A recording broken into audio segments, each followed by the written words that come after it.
Kid story corner. Bunty कबूतर एक बहुत बड़े हॉस्पिटल में डॉक्टर था। एक बार उसे घर आने में देर हो गई। आज वो ऑपरेशन बड़ा ही क्रिटिकल था, बहुत समय लग गया। माँ घर पर मेरा इंतजार कर रही होगी। बंटी कबूतर अपनी हवाई मोटर से घर जाने लगता है। तभी जंगल के रास्ते में एक चिड़िया उससे लिफ्ट मांगती है। कहिए क्या बात है?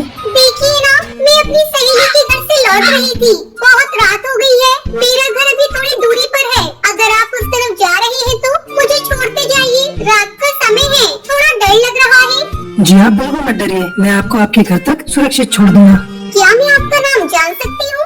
वैसे मेरा नाम बंटी कबूतर है, और आपका? मेरा नाम टुनटुनी चिड़िया है। आइए बैठिए मेरी हवाई मोटर में, मैं आपको आपके घर छोड़ देता हूँ।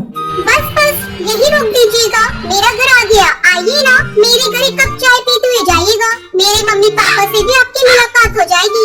अरे नहीं टुनटुनी चिड़िया, आज बहुत देर हो गई है। माँ घर पर मेरा इंतजार कर रही होंगी, फिर कभी आपके यहाँ चाय पी लूंगा। इस मुलाकात के बाद टुनटुनी चिड़िया और बंटी कबूतर रोज मिलने लगते हैं। धीरे धीरे दोनों में प्यार हो जाता है। एक दिन टुनटुनी चिड़िया, मैं तुमसे शादी करना चाहता हूँ। हाँ बंटी, मैं भी तुमसे शादी करना चाहती हूँ। मैं आपके बिना एक पल नहीं रह सकती। दोनों के माँ बाप इस रिश्ते के लिए तैयार हो जाते हैं और जल्दी उनकी शादी हो जाती है। टुनटुनी बहू, आज से इस घर की सारी जिम्मेदारियाँ तुम्हें ही संभालनी है। मैं तो बस आराम करूँगी। शादी के बाद टुनटुनी चिड़िया अपनी सभी जिम्मेदारियों को अच्छे से निभाने लगती है। ये सब देखकर बंटी कबूतर बहुत खुश होता है। टुनटुनी चिड़िया, मैं तुमसे बहुत खुश हूँ। तुमने मेरे पूरे परिवार को अच्छी तरह से संभाल लिया है। क्या कहा तुमने? तुम्हारा परिवार? क्या ये परिवार सिर्फ तुम्हारा है, मेरा नहीं? अरे भाई, मुझसे गलती हो गई, मुझे माफ कर दो। ये हमारा परिवार है। इसी तरह हंसी खुशी दिन कट रहे थे। एक रात बंटी कबूतर अस्पताल से घर लौट रहा था। अचानक उसकी हवाई मोटर एक पेड़ से टकरा जाती है। इस हादसे में बंटी कबूतर की मौत हो जाती है। टुनटुनी चिड़िया के ऊपर तो जैसे दुखों का पहाड़ टूट पड़ता है।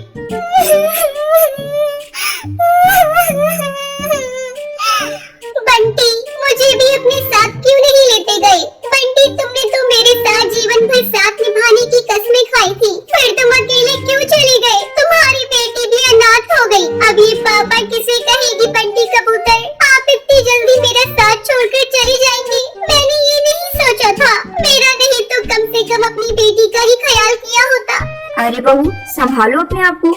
इस तरह रोती रहोगी तो तुम्हारी भी तबीयत बिगड़ जाएगी। मैं बंटी को तो वापस नहीं ला सकती बहू, लेकिन तुमसे ये वादा करती हूँ कि तुम्हें और तुम्हारी बेटी को कोई भी तकलीफ नहीं होने दूंगी। मैं तुम दोनों को कलेजे से लगा कर रखूंगी। माँ जी, ये सब क्या हो गया? माँ जी, मेरी बच्ची अनाथ हो गई। माँ जी, कुछ दिनों तक टुनटुनी चिड़िया की सास उससे अच्छा व्यवहार करती है, लेकिन धीरे धीरे उसके बर्ताव में बदलाव आने लगता है। बबली कबूतरी गुस्से में टुनटुनी चिड़िया से कहती है, तू तो पूरी तरह से मनहूस है। तूने आते ही मेरे बेटे को खा लिया। न जाने तो किस किस को खा जाएगी। अब मैं तुझे एक पल भी इस घर में नहीं रख सकती। एक दिन घर पर बंटी कबूतर का दोस्त कालू कौवा आता है। माँ जी, बंटी के बारे में सुनकर बहुत दुख हुआ। अगर मेरे लायक कोई काम हो तो आप जरूर बताइएगा। बंटी कबूतर मेरे दोस्त होने के साथ साथ मेरा बहुत अच्छा भाई भी था। क्या बताऊं बेटा, मेरा बंटी तो समय से पहले ही चला गया। सब इस कलंकनी के कारण हुआ है। इसने मेरे बेटे को खा लिया। ना इसकी मेरे बेटे से शादी होती और ना मेरा बेटा समय से पहले जाता। अब मैं इसे अपने घर में एक पल नहीं रखूंगी। माँ जी, इसमें मेरी क्या गलती है? मेरे इस घर के अलावा और कोई ठिकाना नहीं है। मैं कहाँ जाऊँगी? तू कहीं भी जाकर मर, लेकिन मैं तुझे अपने घर में एक पल अब नहीं रखूंगी। ये सब बंटी कबूतर का दोस्त कालू कौवा देख रहा था। अचानक वो मंदिर में पड़ा हुआ सिंदूर उठाकर टुनटुनी की मांग में भर देता है। माँ जी, आज से टुनटुनी मेरी पत्नी हुई। मैं अपनी पत्नी और बेटी को लेकर यहाँ से जा रहा हूँ। उसके बाद कालू कौवा और टुनटुनी चिड़िया अपनी बच्ची के साथ खुशी खुशी